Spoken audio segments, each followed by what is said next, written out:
Fala, galera! Oi, gente do Bíblia. Meu Deus, Rafinha, tá Começamos animado. empolgado. Tudo bem com vocês, pessoal? Sejam bem-vindos ao nosso sexto dia da nona semana. Uau. Sexto dia, é tipo assim, você pisca, passa uma semana. Sim. Galera, muito bom estar com vocês mais uma vez, a nossa leitura bíblica em um ano. Então, repetindo, né? Sexto dia, nona semana. Vamos ler hoje número 6, número 7 e também Lucas capítulo 18. Beleza?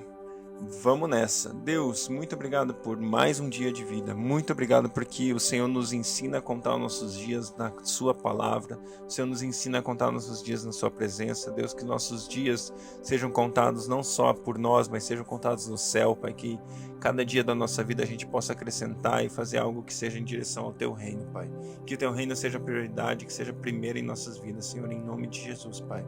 Muito obrigado. Abençoe esse tempo de leitura, abre nossos olhos para ver além da letra e entender a revelação da sua palavra nas nossas vidas, em nome de Jesus. Amém. Amém. Amém. Glória a Deus. Número 6. O Senhor disse ainda a Moisés: diga o seguinte aos israelitas: se um homem ou uma mulher fizer um voto especial, um voto de separação para o Senhor como nazireu, terá que se abster de vinho e de outras bebidas fermentadas, e não poderá beber vinagre feito de vinho ou de outra bebida fermentada. Não poderá beber suco de uva e nem comer uvas nem passas. Enquanto for nazireu, não poderá comer nada que venha da videira, e nem mesmo as sementes ou as cascas. Durante todo o período de seu voto ou de separação, nenhuma lâmina será usada em sua cabeça.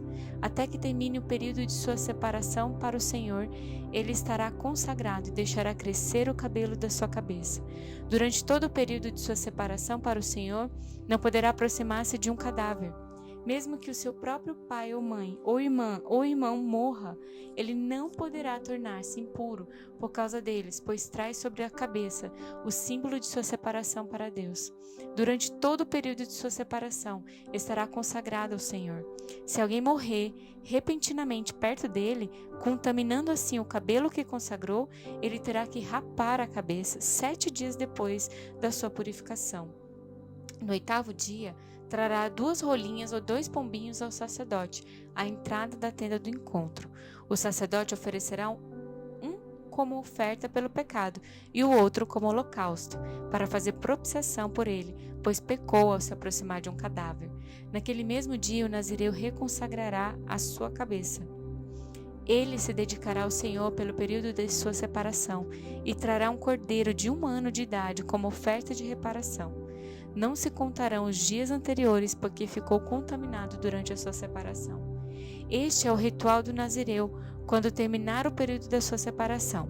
Ele será trazido à entrada da tenda do encontro. Ali apresentará sua oferta ao Senhor, um cordeiro de 1 ano e sem defeito como holocausto, uma cordeira de 1 ano sem defeito como oferta pelo pecado, um carneiro sem defeito como oferta de comunhão, juntamente com a sua oferta de cereal, com a oferta derramada e com um cesto de pães sem fermento, bolos feitos da melhor farinha amassada, com azeite e pães finos untados com azeite. O sacerdote os apresentará ao Senhor e oferecerá o sacrifício pelo pecado e o holocausto. Apresentará o cesto de pães sem fermento e oferecerá o cordeiro como sacrifício de comunhão ao Senhor, juntamente com a oferta de cereal e a oferta derramada. Em seguida, à entrada da tenda do encontro, o nazireu rapará o cabelo que consagrou e o jogará no fogo que está embaixo do sacrifício da oferta de comunhão. Depois que o nazireu rapar o cabelo da sua consagração, o sacerdote lhe colocará nas mãos um ombro cozido do carneiro, um bolo e um pão fino tirados do cesto, ambos sem fermento. O sacerdote os moverá perante o Senhor como gesto ritual de apresentação.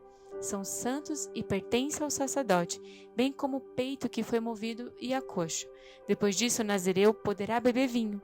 Esse é o ritual do voto de nazireu e da oferta dedicada ao Senhor de acordo com a sua separação, sem contar qualquer outra coisa que ele possa dedicar. Cumprirá o voto que tiver feito de acordo com o ritual do nazireu.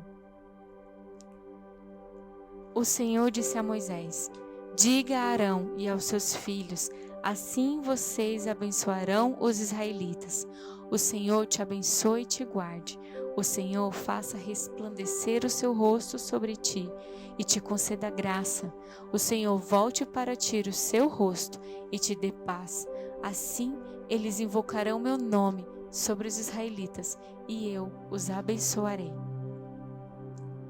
Quando Moisés acabou de armar o tabernáculo, ele ungiu e o consagrou juntamente com todos os seus utensílios. Ele também ungiu e consagrou o altar com todos os seus utensílios. Então, os líderes de Israel, os chefes das famílias que eram os líderes das tribos encarregados do recenseamento, apresentaram ofertas. Trouxeram as suas dádivas ao Senhor, 6 carroças cobertas e 12 bois, um boi de cada líder e uma carroça de cada 2 líderes, e as apresentaram diante do tabernáculo. O Senhor disse a Moisés: aceite as ofertas deles para que sejam usadas no trabalho da tenda do encontro. Entregue-as aos levitas, conforme exigia o trabalho de cada homem. Então Moisés recebeu as carroças e os bois e os entregou aos levitas.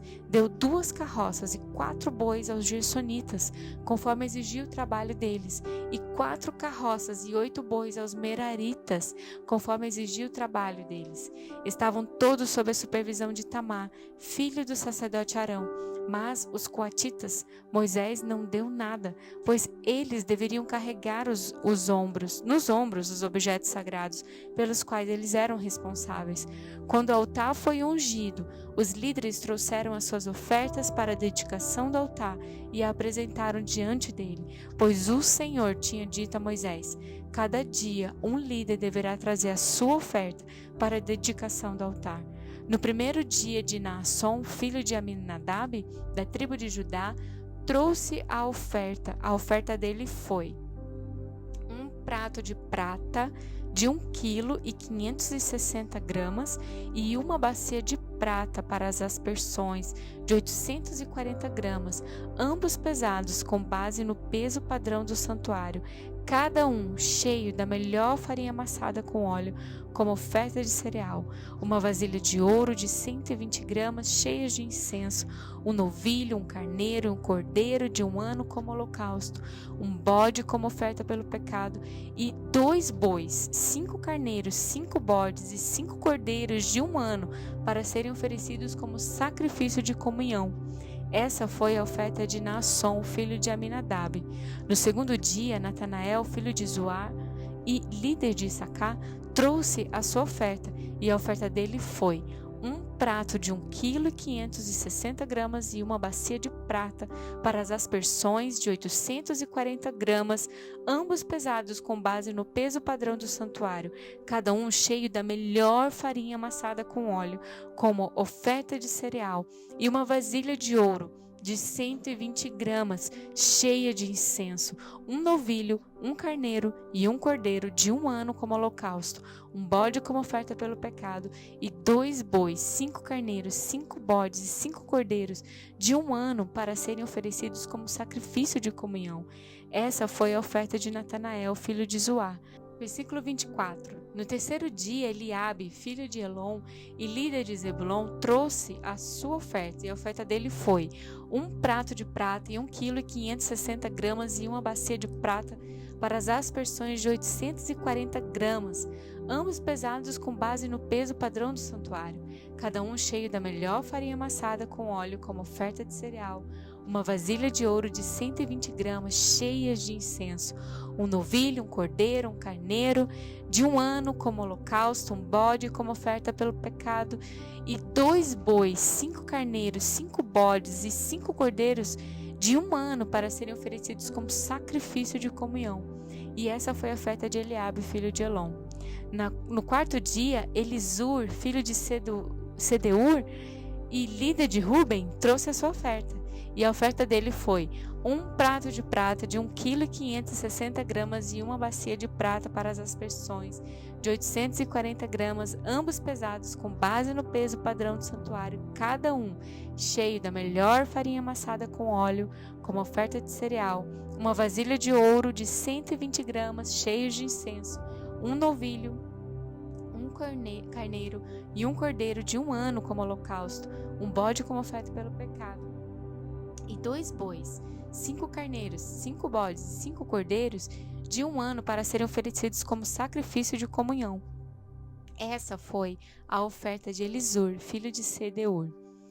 No 5º dia, Selumiel, filho de Zurissadai e líder de Simeão, trouxe a sua oferta. A oferta dele foi um prato de prata de 1,560 kg e uma bacia de prata para as aspersões de 840 gramas, ambos pesados, com base no peso padrão do santuário, cada um cheio da melhor farinha amassada com óleo, como oferta de cereal, uma vasilha de ouro de 120 gramas cheios de incenso, um novilho, um carneiro e um cordeiro de 1 ano como holocausto, um bode como oferta pelo pecado e 2 bois, 5 carneiros, 5 bodes e 5 cordeiros de 1 ano para serem oferecidos como sacrifício de comunhão.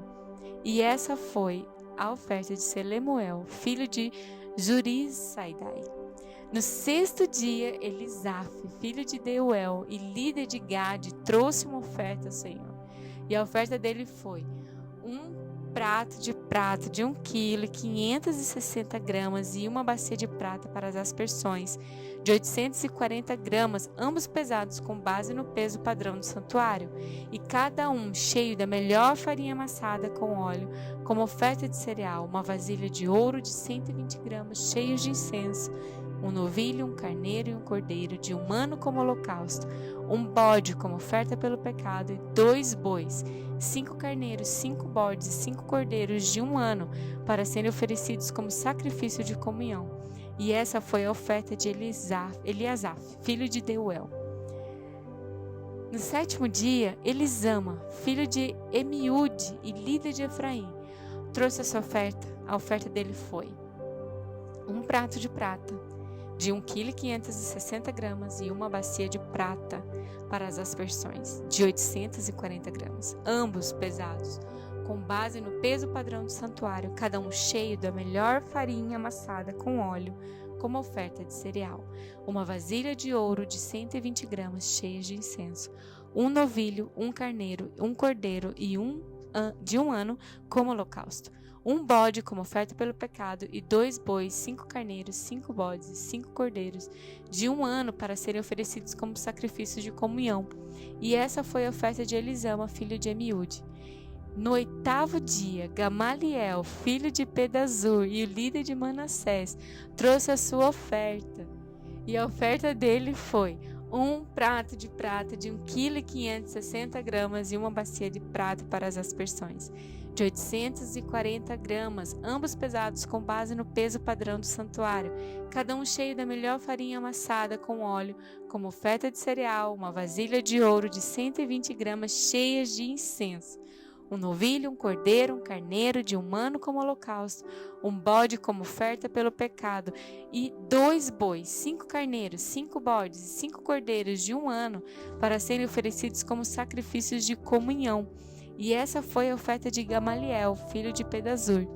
No 9º dia, Abidã, filho de Gideone e líder de Benjamim, trouxe a sua oferta. A oferta dele foi um prato de prata de 1,560 kg e uma bacia de prata para as aspersões de 840 gramas, ambos pesados, com base no peso padrão do santuário, cada um cheio da melhor farinha amassada com óleo, como oferta de cereal, uma vasilha de ouro de 120 gramas cheios de incenso, um novilho, um carneiro, um cordeiro de 1 ano para o holocausto, um bode como oferta pelo pecado, e 2 bois, 5 carneiros, 5 bodes e 5 cordeiros de 1 ano para serem oferecidos como sacrifício de comunhão.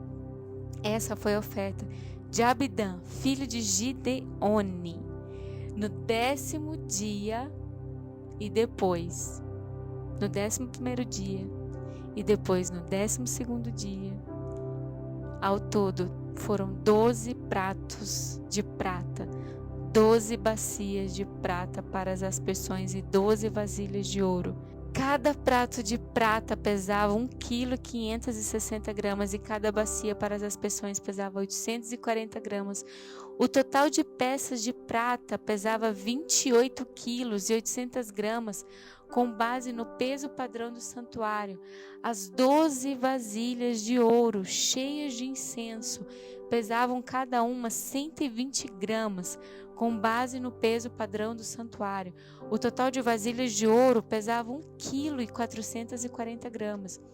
O total de animais oferecidos em holocausto foi 12 novilhos, 12 carneiros, 12 cordeiros de 1 ano, juntamente com as ofertas de cereal. 12 bodes foram trazidos para ofertas pelo pecado. E o total de animais oferecidos em sacrifício de comunhão foi 24 bois, 60 carneiros, 60 bodes, 60 cordeiros de 1 ano. Foram essas as ofertas trazidas para a dedicação do altar, depois que foi ungido. Quando entrava na tenda do encontro para falar com o Senhor, Moisés ouvia a voz que lhe falava do meio dos 2 querubins, de cima da tampa da Arca da Aliança. E era assim que o Senhor falava com ele. Uau, parabéns, hein? Olha, quando Deus repete muitas vezes a mesma coisa na Bíblia, Ele quer muito dar ênfase, né? Isso. Então, eu acredito que tenha algum mistério ali nesses números, nessas quantidades em relação à vontade de Deus para as nossas vidas. Quando você estava lendo, eu estava pensando e algo me veio à mente muito, muito interessante. As 12 tribos, né, que estavam aqui representadas para trazer essas ofertas, elas representam o povo de Deus. Elas representam hoje a mim e a você. E quando eu leio esse texto, eu consigo perceber o seguinte: ele recebe do mesmo jeito todas as pessoas. Deus, ele não faz acepção de pessoas, ele não tem o preferido, ele não tem aquele que é mais, que dá para dar um jeitinho se é tal pessoa, se é filho de não sei quem, se é pai de não sei quem, Não, com Deus todos são tratados da mesma maneira, todos precisam seguir a mesma sequência, todos precisam fazer a mesma coisa, porque a gente está falando de um Deus de ordem, um Deus de conduta, um Deus de caráter, um Deus que não é homem para mentir. Ele é o mesmo que fala comigo, é o mesmo que fala com você, e Ele é o Deus, Ele é Deus, e assim Ele é. Ele é perfeito naquilo que Ele faz, Ele é Pai, Ele é presente, Ele é fiel, e aquilo que Ele espera de mim não é mais aquilo que eu posso entregar, não é menos aquilo que eu posso entregar. Ele espera de mim aquilo que eu devo fazer, aquilo que eu posso fazer, aquilo que está ao meu alcance. E foi assim com cada tipo de gente, com cada tipo de tribo, com cada pessoa. Ele fez isso para mostrar para mim e para você que a porta está aberta para todos. O sacrifício de Jesus vale para todos. Aquilo que Jesus fez está livre, acessível para mim, para você, para a tribo A, para a tribo B, para C, para D, todos nós. Bastamos de apenas um esforço, de apenas um sacrifício. É isso que nós precisamos. E o sacrifício já foi feito lá na cruz por mim e para você. E aí eu e você precisamos reconhecer o sacrifício de Jesus e através dele entrar todos os dias, na presença do nosso Deus. Lucas 18. Então Jesus contou aos seus discípulos uma parábola, para mostrar-lhes que eles deviam orar sempre e nunca desanimar. E lhes disse: Em certa cidade havia um juiz que não temia a Deus e nem se importava com os homens. E havia naquela cidade uma viúva que se dirigia continuamente a ele, suplicando-lhe: Faze-me justiça contra o meu adversário. Por algum tempo ele se recusou, mas finalmente disse a si mesmo: Embora eu não tema a Deus e nem me importe com os homens, essa viúva está me aborrecendo. Vou fazer-lhe justiça para que não venha mais me importunar. E o Senhor continuou: Ouçam o que diz o juiz injusto. Acaso Deus não fará justiça a seus escolhidos que clamarem a Ele dia e noite? Continuará fazendo-os esperar? Eu digo a vocês, Ele lhes fará justiça e depressa. Contudo, quando o Filho do Homem vier, encontrará fé na terra? A alguns que confiavam em sua própria justiça e desprezavam os outros, Jesus contou essa parábola. 2 homens subiram ao templo para orar. Um era fariseu e o outro publicano. O fariseu, em pé, orava no íntimo: Deus, eu te agradeço porque eu não sou como os outros homens, ladrões, corruptos, adúlteros e nem mesmo como este publicano. Jejuo 2 vezes por semana e dou o dízimo de tudo quanto ganho. Mas o publicano ficou à distância e nem ousava olhar para o céu, mas, batendo no peito, dizia: Deus, tem misericórdia de mim, que sou pecador. Eu digo que esse homem, e não o outro, foi para casa justificado diante de Deus, pois quem se exalta será humilhado, e quem se humilha será exaltado. O povo também estava trazendo criancinhas para que Jesus tocasse nelas. Ao verem isso, os discípulos repreendiam aqueles que as tinham trazido. Mas Jesus chamou a si as crianças e disse: Deixem vir a mim as crianças e não as impeçam, pois o reino de Deus pertence aos que são semelhantes a elas. Digo a verdade, quem não receber o reino de Deus como uma criança, nunca entrará nele. Certo homem importante lhe perguntou: Bom mestre, que farei para herdar a vida eterna? Por que me chama de bom? Respondeu Jesus.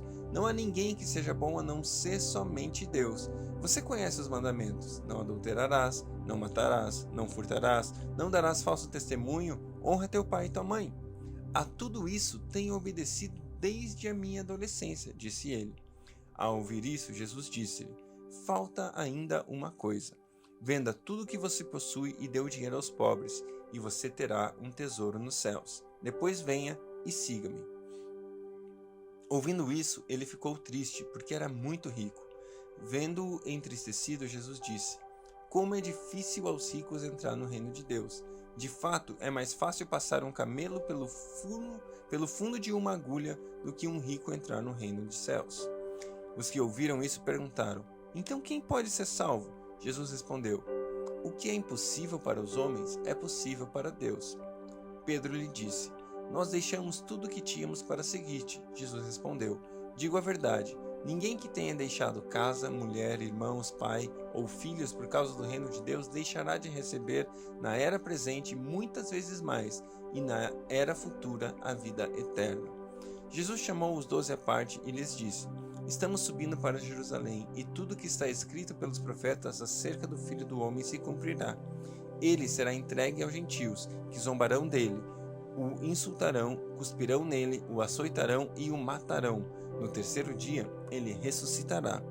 Os discípulos não entenderam nada dessas coisas. O significado dessas palavras lhes estava oculto, e eles não sabiam o que ele estava falando. Ao aproximar-se Jesus de Jericó, um homem cego estava sentado à beira do caminho pedindo esmola. Quando ouviu a multidão passando, ele perguntou o que estava acontecendo. Disseram-lhe: Jesus de Nazaré está passando. Então ele se pôs a gritar: Jesus, filho de Davi, tem misericórdia de mim. Os que iam adiante dele o repreendiam para que ficasse quieto, mas ele gritava ainda mais: Filho de Davi, tem misericórdia de mim. Jesus parou e ordenou que o homem fosse trazido. Quando ele chegou perto, Jesus perguntou-lhe: O que quer que eu te faça? Senhor, eu quero ver, respondeu ele. Jesus lhe disse: Recupere a visão. A sua fé o curou. Imediatamente ele recuperou a visão e seguia Jesus glorificando a Deus. Quando todo o povo viu isso, deu louvores a Deus.